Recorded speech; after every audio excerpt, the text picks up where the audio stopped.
Bienvenidos al último episodio de esta pequeña saga de entornos de datos más serverless, en donde hablamos cómo los data assets pueden ser serverless y por qué sucede esto. Ya antes hemos hablado sobre data assets con relación a almacenamiento y procesamiento de información. Revisen la parte de aquí arriba para buscar esos episodios correspondientes. Recuerda que si tienes alguna duda o pregunta con respecto al contenido que se ha generado durante toda esta saga, coméntalo. Te invito a que lo comentes, puedes escribirlo en los comentarios de cada video para generar una respuesta, ya sea directamente en el comentario o como un short especializado para darlo a conocer a todos los demás dentro de esta comunidad. Recuerda bien que si nosotros lo contextualizamos dentro de los servicios de AWS, Recuerda que en este espacio nos gusta mucho AWS, pero los principios y contenido que se dicen aquí pueden extenderse a otros proveedores de la nube. y sin más, arranquemos. Una buena práctica que nosotros podemos tener es cómo organizamos nuestras canalizaciones a través de procesos y cómo una canalización depende de otra canalización en sí misma.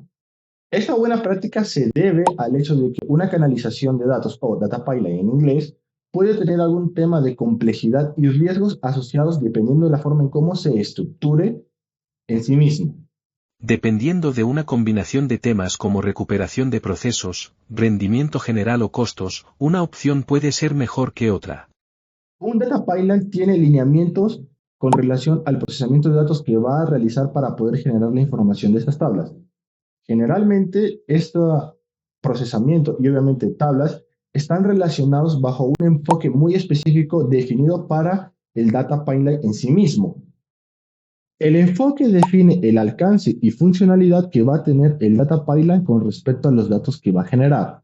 Por ende, si nosotros definimos el enfoque basándonos en lineamientos de exclusividad de dominio para la data que se va a generar, obviamente hace de que los pipelines sean mucho más independientes y por ende más fáciles de gestionar.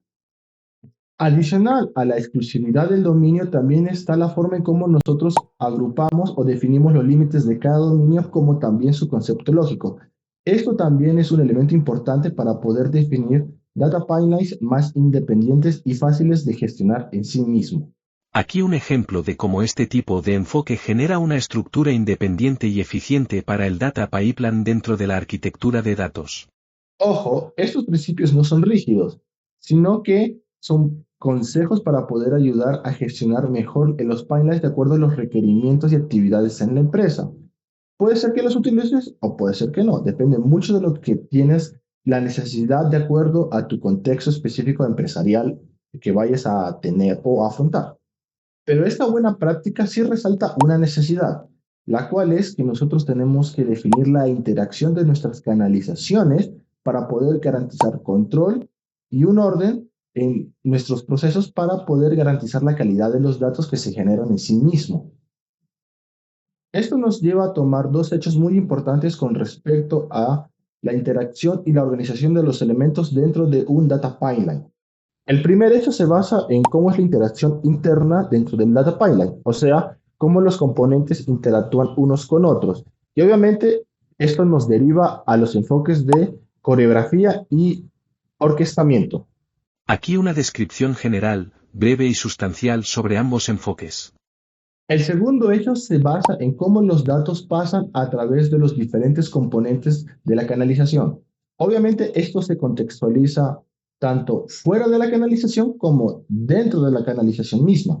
Podemos ver que hay elementos que nos ayudan a controlar el movimiento de los datos dentro y fuera de una canalización de datos, mostrando también la interacción entre data pipelines como parte de la interacción de un data pipeline. Plataformas de gestión de colas, como también de flujos de datos, son elementos que nos ayudan a poder controlar cómo la información pasa a través de la canalización misma, tanto adentro como fuera del mismo. Son estos puntos los que nos llevan a los dos grupos de data access que vamos a ver, que por un lado son gestión de mensajes, en donde están prácticamente la gestión de colas y fluidez de los datos, y por otro lado la interacción, que tiene que ver mucho más con el enfoque de coreografía y de orquestamiento. La razón por la que están juntos es por el hecho de que estos dos grupos de Data Access nos ayudan a definir el orden y control que debe de tener la interacción de la canalización de datos con componentes alrededor, como también usuarios. dentro de la arquitectura de datos, obviamente. Para poder saber cuán serverless pueden ser estos data assets, tenemos que entender un poquito más a profundidad qué realmente significa cada uno de estos y algunas propiedades o criterios para escoger cuál o cuál.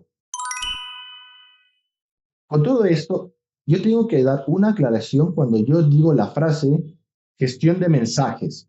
Con esta frase, lo que quiero remarcar de forma general es la necesidad de procesar información a través del data pipeline. Y obviamente lo que necesitamos es toda la información alrededor de esta necesidad de procesamiento, que puede ser metadatos y adicional, tal vez el dato.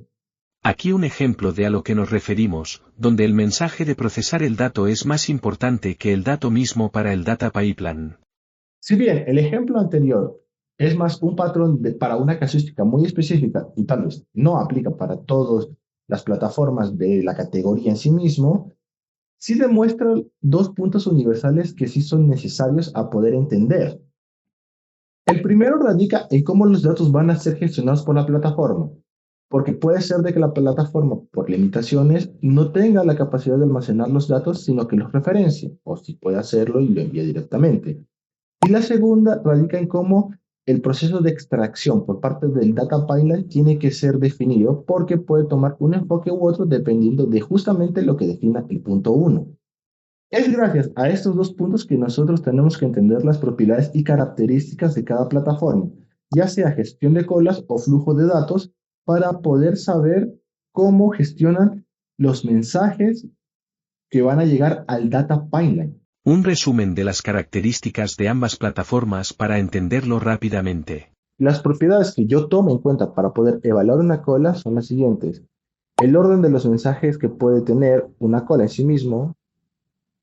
Lo segundo es cuántas veces puedo enviar un mensaje.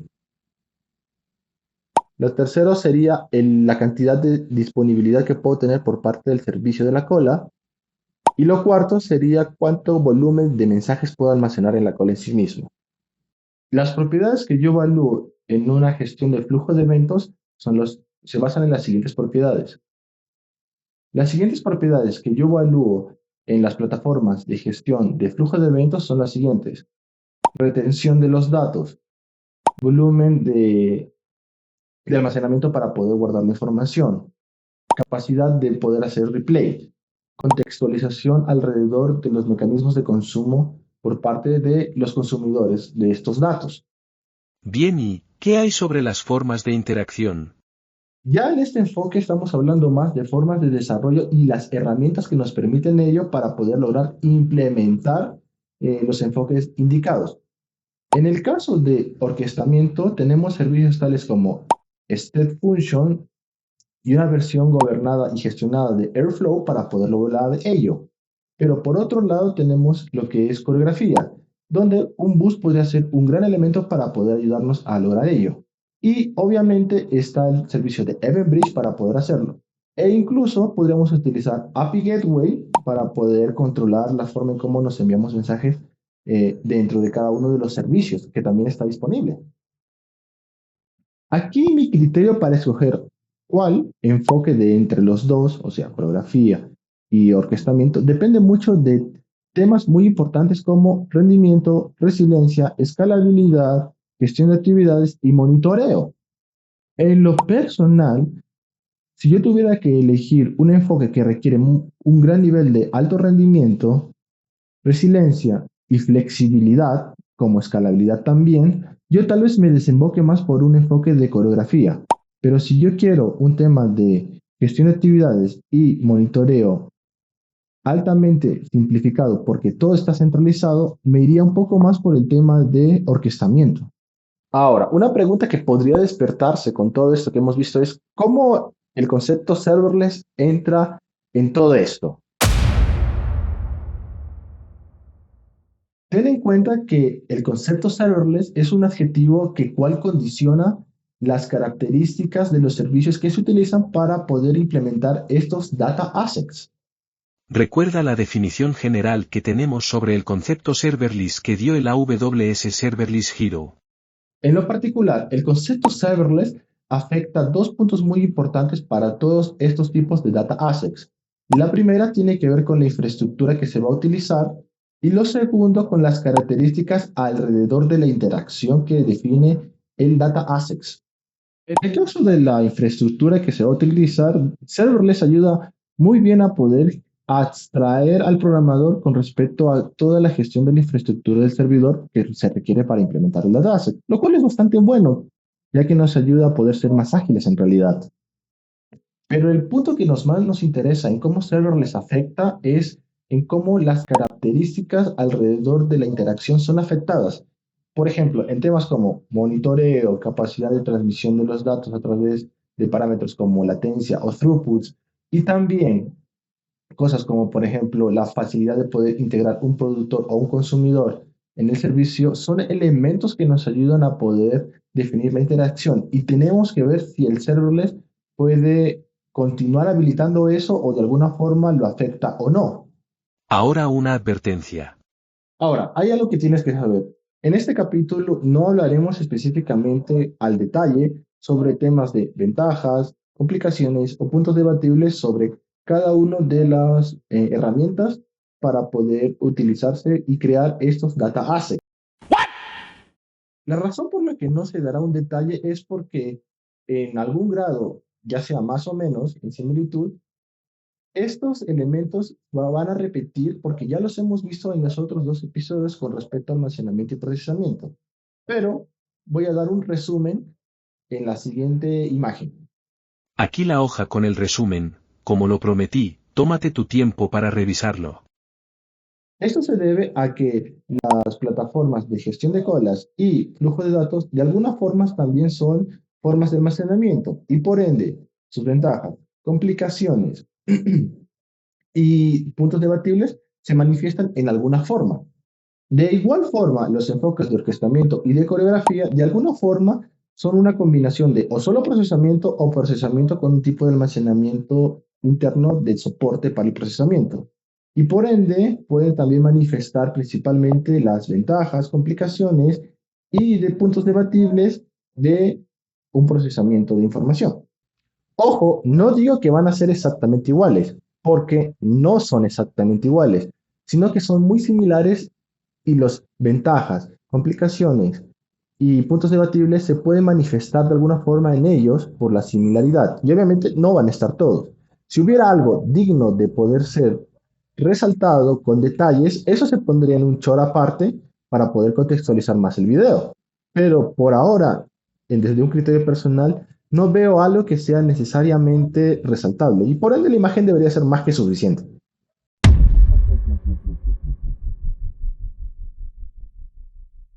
Realmente la situación para estos dos grupos de data assets es bastante fácil. ¿Por qué? Porque literalmente si hay una opción serverless para cada una de las plataformas que se van a utilizar para poder implementar estos tipos de data assets.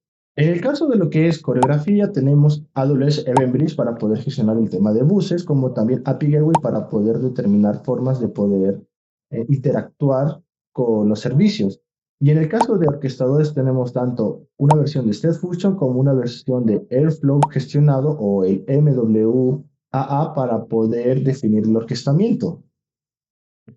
En el caso de las colas tenemos a AWS SQS para poder definir colas en sí mismo y también tenemos para el caso de flujos de eventos tenemos Kinesis Data Stream como Kinesis MSK, que es la versión de Kafka gestionada por AWS para poder definir flujos de eventos. Entonces, hubiéramos cubierto todas las situaciones para estos dos grupos de data assets.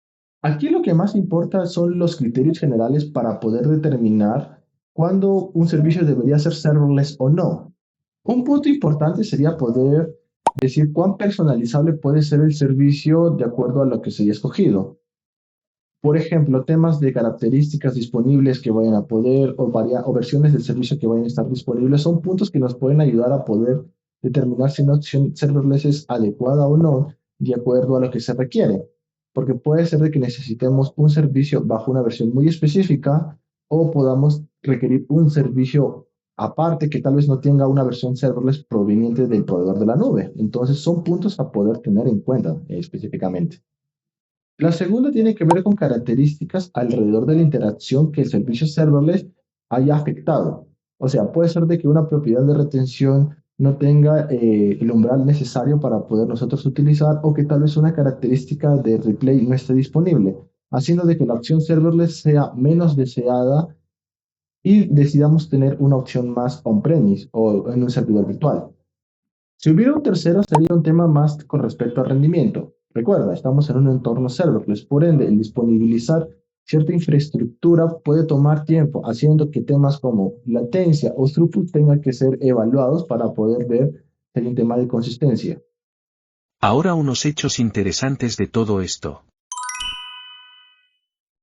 Ya hemos visto de que cada uno de estos datasets puede tener una opción serverless. El punto está siempre en saber escoger si realmente amerita una opción serverless o no.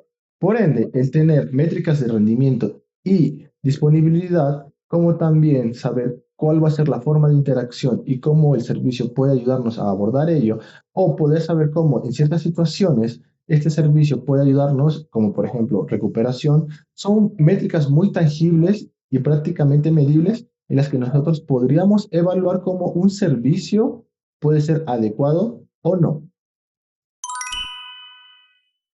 El entender los detalles y el diseño de cada uno de estos data assets nos van a ayudar a saber cómo una solución se va a comportar bajo ciertas situaciones en específico y cómo nosotros podemos abordar esas situaciones.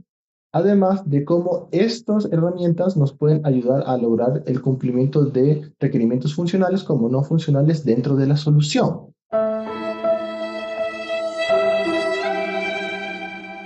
Y bueno, este ha sido el último episodio de la saga de entornos de datos más serverless. Espero que les haya sido súper útil, principalmente educativo. Y bueno, si tienen alguna pregunta o duda, recuerden, escriban sus comentarios en cada episodio para poder abordarlos, ya sea con un short o con una respuesta. Y recuerden, si alguien les pregunta cómo aprendieron esto, díganles que fue todo gracias a una prueba de concepto.